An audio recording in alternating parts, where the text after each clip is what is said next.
दिसंबर की वो कपकपाती ठंड। आसमान में हल्के बादल और बादल के बीच से आती हुई सूरज की किरणें साफ दिख रही थी। कॉलेज के खुले मैदान में बैठ के हम सब दोस्त धूप का आनंद ले रहे थे। आज कुछ खास प्लान नहीं था हमारा और ना ही पढ़ने का मन था। आज हम सब दोस्त मटर गश्ती करते हुए और यहाँ वहाँ की बातें कर रहे थे कि मेरा ध्यान कॉलेज के गेट के पास जाकर टिक गया। हल्के पीले रंग की स्वेटर, नीली सलवार सूट और अपने रेशमी बालों को मोड़कर आगे की तरफ करके वो अपनी कार से उतरी। दूर होने की वजह से चेहरा ठीक से दिखा नहीं।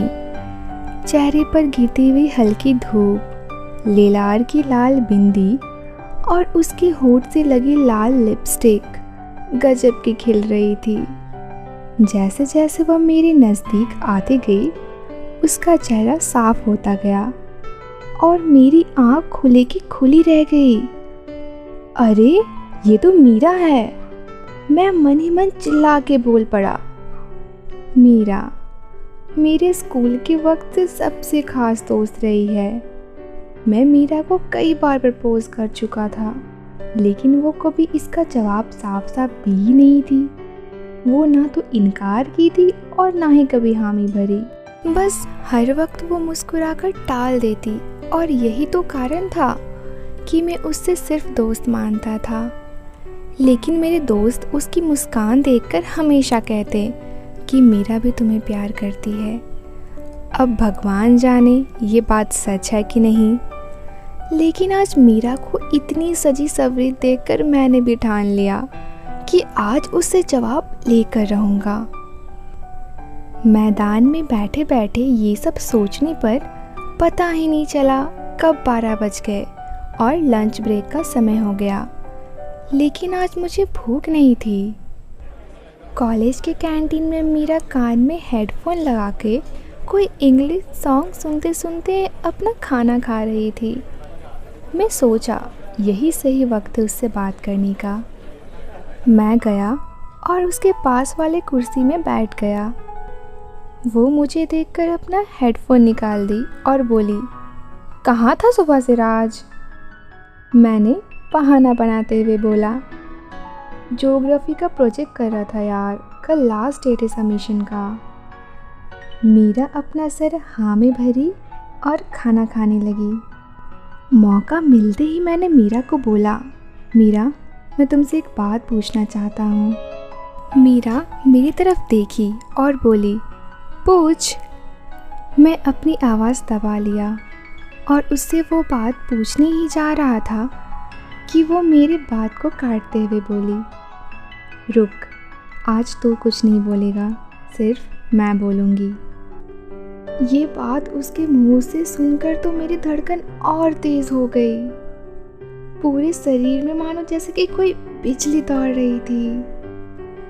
पर एक अजीब सी बेचैनी भी थी कि क्या ये वही बोलने जा रही थी जो मैं सुनना चाहता था या कुछ और।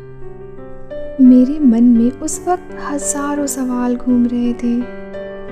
मैं ये सब सोच ही रहा था कि उसने चुटकी बजाकर बोला, ओ हेलो, कहाँ खो गए? और मैं अपनी आवाज़ धीमी करके उसकी तरफ देख के बोला, कुछ नहीं, बोलो बोलो। ज़्यादा यहाँ वहाँ की बातें ना करते हुए आखिरकार मीरा ने वो बात बोल ही दी जिसे सुनने के लिए ना जाने कितने दिनों से मेरे कान तरस रहे थे। आई लव यू राज। मैं कुछ रिएक्ट करता कि वो मेरा हाथ पकड़ी और कॉलेज के पीछे वाले गेट पर ले गई जहाँ अक्सर कोई आता जाता नहीं था। कॉलेज के सीनियर्स ने तो इस जगह को लवर्स पॉइंट का नाम दिया था। टूटी हुई सीमेंट की वॉल में मैं और मीरा एक दूसरे का हाथ पकड़े अपने बीते दिनों की मस्ती और बहुत से लम्हे याद कर रहे थे। तुम्हें याद है कैसे तुम हिस्ट्री टीचर को झूठ बोलकर मुझे क्लास से बाहर लेकर जाते थे, वो भी सिर्फ इसीलिए क्योंकि तुम्हें हिस्ट्री पढ़ने का मन नहीं करता था। मैं सिर्फ मीरा की होठ की हंसी को देख रहा था कितनी खुश है वो मेरे साथ। पता ही नहीं चला कब वो तू से सीधा तुम पर आ गई और उसके मुंह से ये बात अच्छी भी लग रही थी। लंच ब्रेक ख़त्म होने वाला था। मीरा अपने क्लासरूम की ओर जाने के लिए मुड़ी ही थी कि मैंने उसको पकड़ लिया और उसके सर में अपने होंठ रख दिए। वो मेरे आँखों में देखी और बोली, मिलते हैं बाद में। मीरा बहुत खुश लग रही थी। उस दिन के बाद हम दोनों कॉलेज टाइमिंग में उस लवर पॉइंट में जाकर मिलते रहे, या कई बार तो कभी ये पार्क तो कभी वो पार्क। कभी अपनी बाइक पर पटना के उस सड़क में लॉन्ग ड्राइव में जाना हमारा रोज़ का रूटीन में आ गया था। लेकिन मैं और मीरा ये बात से बिल्कुल ही अनजान थे कि बहुत जल्द हमारी कॉलेज लाइफ ख़त्म होने वाली है और उसके बाद तो हम लोगों को अलग होकर अपने अपने करियर में ध्यान देना होगा। कॉलेज के लास्ट सेमेस्टर के सब एग्ज़ाम ख़त्म हो चुके थे। मैंने मीरा को डिनर के लिए पास वाले श्री साईं होटल में बुलाया था। एक अजीब सी बेचैनी हो रही थी। ना जाने क्यों हर बार की तरह मीरा ना तो टाइम से पहले आई और ना ही टाइम पर। उसका इंतज़ार करते करते मैं होटल के मेन डोर का करीब 5 से 6 चक्कर और 3 से 4 गिलास पानी पी गया था। मन में कुछ अजीब और बहुत बेचैन कर देने वाले ख्याल आ रहे थे। 11 बजने को आए थे। ना तो मीरा का कोई फ़ोन आया था, ना वो मेरे फ़ोन उठा रही थी। वहाँ टेबल पर मीरा के इंतज़ार में ना जाने कब मुझे नींद आ गई और जब आँख खुली तो टेबल पर रखे खाली कांच के गिलास के नीचे एक छोटी सी कागज़ मिली। मीरा ने दिया था। लेटर ही समझो। सॉरी, आज नहीं आ पाई और शायद कभी मिल भी नहीं पाऊंगी। बाबा ने मुझे दिल्ली वापस बुला लिया। रात 1 बजे की फ़्लाइट है। फ़ोन मत करना, वहाँ सब मेरे पास रहेंगे। फ्री होते ही मैं तुम्हें खुद से कॉल करूँगी। मिलते हैं बहुत जल्द। Take care, love you. उस लेटर को पढ़ने के बाद मेरे मन में हज़ारों सवाल आए कि क्या वजह होगी उसके बाबा को उसको वापस बुलाने की, और ऐसा क्या हुआ जो ये सब बात वो मुझे फ़ोन करके नहीं बल्कि किसी अजनबी के हाथों एक लीडर के ज़रिए बोली।